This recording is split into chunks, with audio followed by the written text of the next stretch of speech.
Senhora Presidente, senhores deputados, senhores membros do Governo, sou, como sabem, professor de História.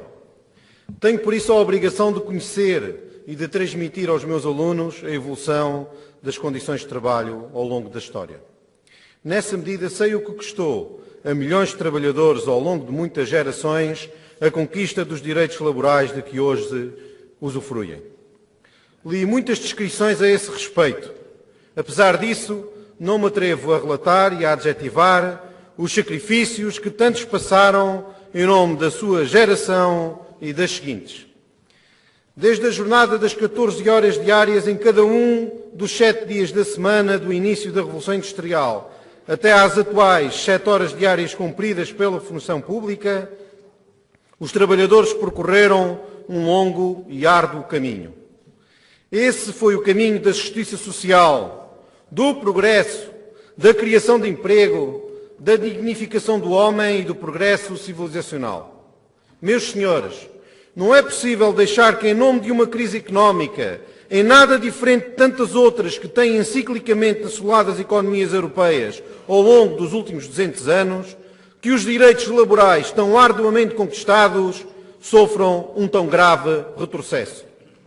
Ceder sem resistir, desertar sem luta e claudicar sem honra não constituem verdadeiras opções para os filhos e netos dos trabalhadores que com tanto sacrifício conquistaram com justiça esses direitos e essa dignificação do trabalho. Senhora Presidente, senhores deputados, senhores membros do Governo, eu olho para este nosso Parlamento e vejo os filhos de Lenin e de Marx. Vejo democratas cristãos, social-democratas e os representantes do socialismo democrático. Mas não vejo aqui defensores do neoliberalismo e monoteístas do mercado livre e não regulado. Não os vejo, ou pelo menos não os ouço. Falo de ideologias na medida em que esta questão é eminentemente ideológica. Eu considero que o aumento da jornada de trabalho conduz ao aumento do desemprego. Eu acredito que o aumento da jornada de trabalho desincentiva e cria inércia no âmbito da implementação de condições que possam aumentar a produtividade. Eu não tenho dúvidas que o aumento da jornada de trabalho eternizará modelos e formas de produção dependentes de salários permanentemente baixos. Tudo isto gerará a diminuição da produtividade, dificuldades de modernização, desemprego, injustiça, exclusão social e uma crescente conflitualidade social. Não existe uma ciência exata para calcular a hora das revoluções.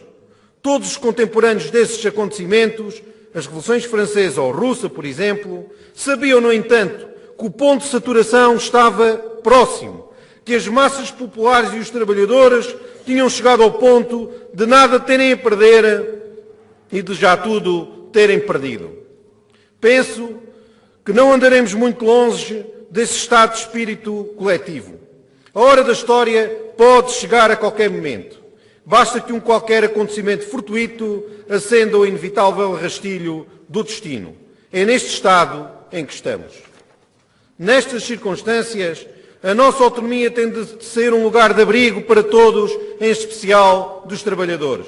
A autonomia açoriana tem de constituir o último reduto da resistência contra a injustiça, a ilegalidade constitucional e as políticas erradas que geram desemprego e miséria.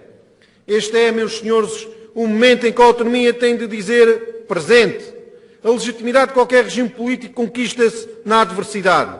A autonomia açoriana tem de, nas presentes circunstâncias, fazer prova de vida. A autonomia não pode desertar no momento em que os trabalhadores mais dela necessitam. Nas atuais circunstâncias, os trabalhadores açorianos não aceitam uma lavagem de mãos a Pilatos ou um número de escapismo político semelhante aos praticados pelo Udine. Ou se está com os trabalhadores açorianos ou se está contra eles. Não existe, nas atuais circunstâncias, lugar para o meio termo. Senhora Presidente, senhores deputados, senhores membros do Governo, o Governo Regional Socialista abordou a questão do aumento da jornada de trabalho para as 40 horas semanais de forma errada. Disse que não concordava, mas que nada se podia fazer no âmbito das competências autonómicas.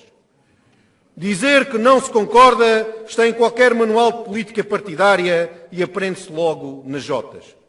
A maioria governamental tem outra origem partidária e a tentação de explorar o odioso da questão é irresistível. A maioria socialista governa há 17 anos e tem reivindicado a modernização e melhoria organizacional da administração regional. A maioria socialista reivindica uma natureza ideológica que não lhe permite efetuar a legitimação política deste tipo de medidas. A maioria governamental tem defendido que a administração regional tem a dimensão necessária. A maioria governamental não resistiu ao impulso de mordiscar a maçã do pecado que não plantou, mas decidiu colher com o punho erguido e não fechado. Estas são, em síntese, as razões do não concordo do Governo. A outra parte da acessão governativa, o aplico, apesar de não concordar, não é aceitável. Estou convencido que o Governo Regional não percebeu, num primeiro momento, as grandes expectativas dos trabalhadores açorianos nos mecanismos de proteção e justiça da autonomia contra uma medida tão chocantemente injusta e ilegal. Os trabalhadores açorianos não aceitam que o Governo Regional se dê por derrotado antes da batalha. Estou convencido que os trabalhadores açorianos estão prontos a aceitar uma derrota no Tribunal Constitucional, mas nunca aceitarão que a autonomia deserde antes do bom combate. Foi por isso que o PPM aqui veio fazer. Foi isso que o PPM aqui veio fazer. Dar guerra. Usar todas as prerrogativas da autonomia contra a infâmia de aumentar a jornada de trabalho da função pública açoriana sem qualquer remuneração suplementar e no momento em que se procedem a novos cortes adicionais nos seus vencimentos. Dar guerra, meus senhores, em nome de todos os trabalhadores açorianos. O horário da função pública é a âncora e a referência que impede a deriva das jornadas de trabalho do setor privado. Perder a batalha das 35 horas significa que as seguintes lutas contra o aumento do horário de trabalho não remunerado se farão a outras latitudes muito acima das 40 horas. Tudo isto significará um retrocesso laboral de décadas.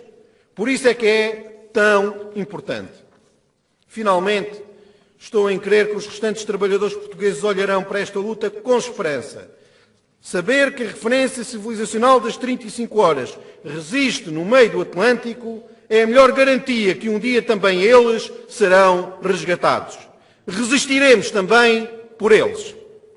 Senhora Presidente, senhores deputados, senhores membros do Governo, quero crer que a esta hora a Senhora Presidente do Parlamento já fez chegar à opinião pública a notícia da realização de um plenário extraordinário no próximo dia 21 de outubro.